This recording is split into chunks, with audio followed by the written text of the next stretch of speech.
Hey y'all, and welcome to Stivers Homestead. I'm Zach, and you all just got to see me doing a lot of cleanup work when it came to the chicken nesting boxes, because they just destroyed that thing through the winter. And then also starting to clean out our raised garden beds.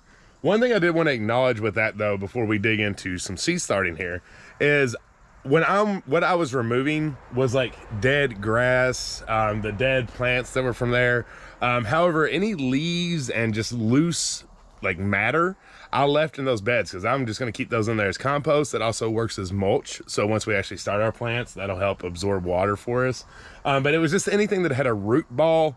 That's what I was removing out of, because that was just going to turn back into crabgrass and all that different stuff that's growing in there. But if you are cleaning at your beds, like I said, if you have just loose matter, loose plant material that doesn't have seeds in it and it's not in a root, leave them bad boys on top there. You know, that's one of the biggest things that I see questions of, like, what should I put as mulch down to help absorb water? A lot of your organic matter can be that purpose. So just a quick thought there. Now we are going to start some seeds. I've got my electrics down here, ran some extension cords. So I've got my Haas heating mat. It's already starting to warm up. And we've got our little space heater here. So the greenhouse is doing great since we fixed it. It's holding the temperature really well. I've got the door wide open and it is 70 in here.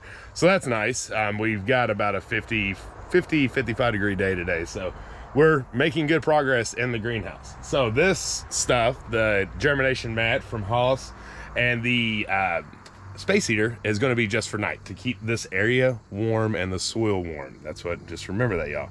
We're not trying to heat the whole thing. We're trying to heat this spot specifically where the plants are going to be. So with that being said, let's talk about what we're growing. But before we do that, I did want to show this Haas heat mat. It's really cool because it'll show you like the different crops here, and then even the temp to put it on, and then kind of ultimately how many germination days to keep the heat mat on them. And then you actually have your thermometer here, which, where's my little piece at? I'm standing on it. Hang on, hold on with me. You would stick your little thermometer down into the soil, which I'll show y'all when we get there, and then you can set the temperature that you want it to be set at. So that's pretty neat. Okay, so our last frost date is like the very beginning of May. We always call it Mother's Day. That's a safe bet around here, and I'm in zone 6B, southeastern Kentucky. So we've still got a little time. I like shooting things a little bit earlier because we do like to sell stuff, sell plants. So we like to have them a little bit ready, a little bit more established, I guess you would say, than what we're technically going to be putting in our garden. So you are going to see like some tomatoes in here, which we probably normally wouldn't start till March if we were going to put them in our garden. However, it'll still be fine. They'll just be a little bit bigger and they'll be good for selling. But we got a lot of good stuff here, and now that I'm seeing it all laid out, we might not plant it all today, but we will get a lot of it planted. Okay, so starting at the top, we've got some peppers here, some cayennes, California Wonders, jalapenos, habaneros, and then a big red. So a couple red bell peppers, and then some other ones that we have there that we like to grow every year. Right here we got some turnips, radishes, pak choy, bunch of onions, and beets. Most of those will be direct sowed right now. We've also got a bunch of leafy greens on top of garlic chives. But we have a bunch of stuff here. These will also be direct sowed. I want to try out these this year. We've never actually grown them. It's just been one of those things we didn't put in our garden just because, I don't know. We're going to try some Brussels sprouts and artichokes. Here's some flowers. These are going to be some things for like hanging baskets. And then of course like my zinnias, I like to get a head start on them because they take a while. And then over here we have some herbs. There's going to be a whole lot more that we're planting, but I'm going to get these going. These are one people like to buy. They like to buy the basils, they like to buy the oreganos, the thyme, the chamomile. That's some of the popular ones that people purchase from us. So we have borage, chamomile, oregano, blue sage, 2 different basils, and then some thyme. And then lastly down here are some of the tomatoes. I told y'all we're going to be very basic, and I'm not going to grow too many of these. I might grow some extra Romas to sell because a lot of people like that, and some Ace 55s and beefsteaks.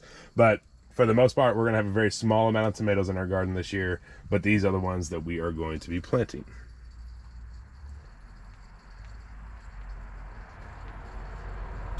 So with that being said, let's get it. And I am using a Pro Mix seed starting. So I like to get a bunch of dirt in here. It's very compact. So again, here I break it up, and then I'm going to go ahead and add water to it in here. And then that way, when I put it in my seed starting trays, it's already good and moist and already broken up, and I don't have to try to mess with it in there. Yeah, one thing, it just feels good to have my hands in dirt again. It wasn't that long of a winter, it didn't feel like, but it also, now looking back, felt like a long freaking winter. And if you're from our area, you know, you're probably thinking, Zach, don't be foolish. This isn't spring. I know it. It's our fall spring. Our fake spring that we have, but my goodness, I sure am enjoying it. I know that we'll probably still have another snow come, but I'd rather have sunny days and snow to come than just snow all the time. Feel bad for y'all in the north. Don't know how you do it. And you know, when you have this soil and it stays so compacted, you really want to spray it, which I'm about to do now. Water hose in here.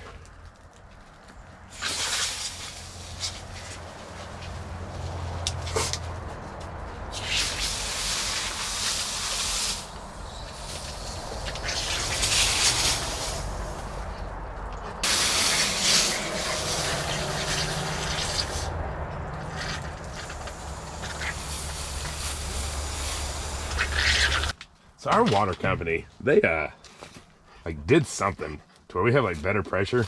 It's great when you have a shower, man. It's really good. Okay, anyways, like I was saying, you want to kind of moist it and get it wet, and you kind of want to let it sit and absorb that for a minute because it kind of like activates the dirt. That's probably not technically the right thing to say, but if you just try to spray it, it's just going to leak it all out. So getting it a little base moist and just kind of waking the soil back up, it's more willing to actually absorb and take in the water. And you have no idea how actually dry it is. But I can tell you right now, what you're looking for is you want to be able to do this. And so it shows a form, but then it crumbles really well. That is what you're looking for. Now that's not what all of this is. A lot of it's still just really crumbly. But you don't want it to be completely soaked.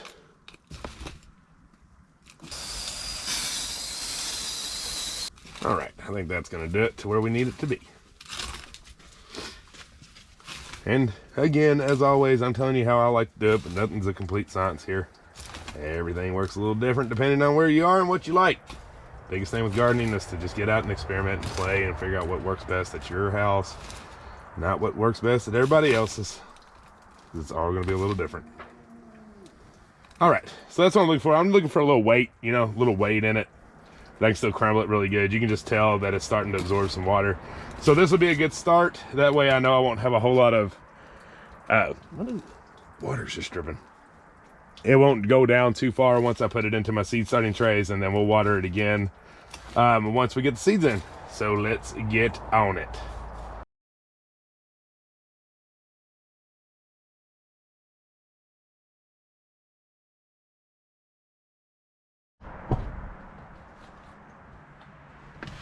All right, so you just saw me fill it up. I like to just completely put it in. If you have the bottom tray, so this is a Haas's trays, seed trays. I love them, they're very durable. But I fill it up, but I make sure my bottom tray's underneath, and then that collects all of the excess dirt. And then I like to pat it down to make sure that it's good and solid and we're not gonna have any dirt fall down, and they're as full as they can be. Then I just take a little pin and I go through. Everything I'm gonna be doing is about 1/4 inch to 1/2 inch deep. Now even that, don't get a measuring stick out. You know, the bigger the seed, the bigger it needs, or the deeper it needs to be planted. That's really all you need to know. And usually the bigger the seed, the less likely you're going to be planting in here. Most of the time, those big seeds like the beans and sunflowers and stuff like that, you're going to be direct sowing anyways. So that's why, like, I mean, I just doing about everything about 1/2 inch. Just don't get too worried about seed depth. Just usually if you're shooting at about 1/2 inch to 1/4 inch, you're going to be pretty safe. I also like to go ahead and do all the hose, because then when I'm putting seeds in, I don't forget. You know what I mean? Like who else has done that to where you forget which ones you just put seeds in because the seeds are so small. So if I go ahead and put all the hose in, I know if it's still got a hole. That's not the one I just did. So just my little tidbit from the Stivers.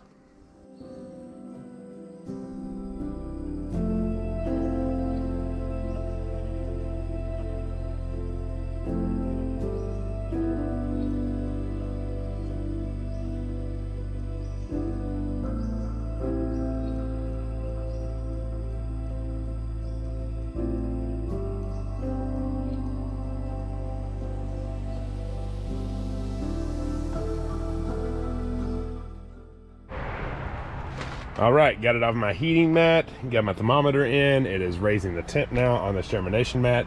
Yes, it's not all completely on because I'm gonna be adding more to it. That's okay. For now, we are moving to my trash bowl. Y'all remember this guy? This was a water bucket that we had for our animals and it busted a hole in it. Repurposed it to grow our lettuce. So I'm gonna get this thing planted to be our salad bowl mix.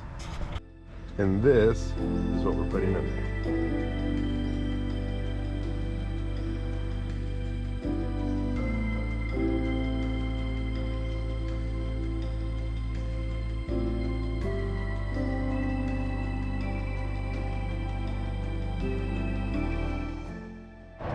All right, for this next round, I'm actually using different seed trays. So that previous one was the 162 cell seed tray from Haas.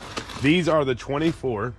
And the reason I'm doing that is for two reasons. One, I get a little bit more a little bit more soil. And then also it comes with these little plastic pieces that go on top because I need this soil to stay really warm because it's gonna be for peppers and tomatoes. So we'll have this, we'll do a little double greenhouse action to really keep that soil warm and help us with germination. Once they germinate, I'll take this off. But that is why I'm choosing these guys.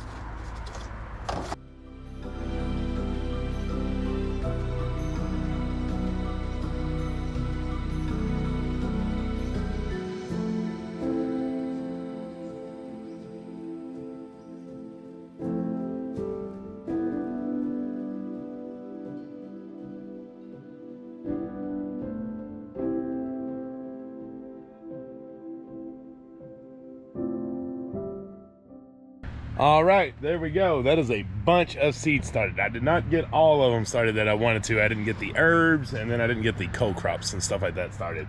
However, I'm happy that we get all these done. The reason we do them so early, especially like peppers and flowers and stuff like that, they take a while to mature. So if you can get ahead of the game and get them started early, they'll have time to grow big and be nice and large once they get into your garden. Tomatoes, we like doing it because we like to continue to repot them and make sure that they have a good, strong, stout stem on them. So that's why we like to get those started early. And then again, like I said, little homestead hustle, you're able to sell some of these bad boys. So we always start a little extra and sell them at our store to folks local for nice heirloom organic seeds and organic plants. But y'all, I hope you're starting to feel this warmth. I'm actually sweating, which is wild. I haven't sweated in a long time. It is toasty up in this greenhouse. But I hope you enjoyed seed starting with me. Hopefully you learned a couple things throughout this. Let me know down in the comments how you like to start your seeds. What's your technique? Indoors, greenhouse, heat mats, whatever. Let me know. I love sharing ideas of gardening. It's my favorite time of year and absolutely my favorite thing to do. Y'all, if you're new around here, hit that subscribe button. We love y'all. And until the next one, bye.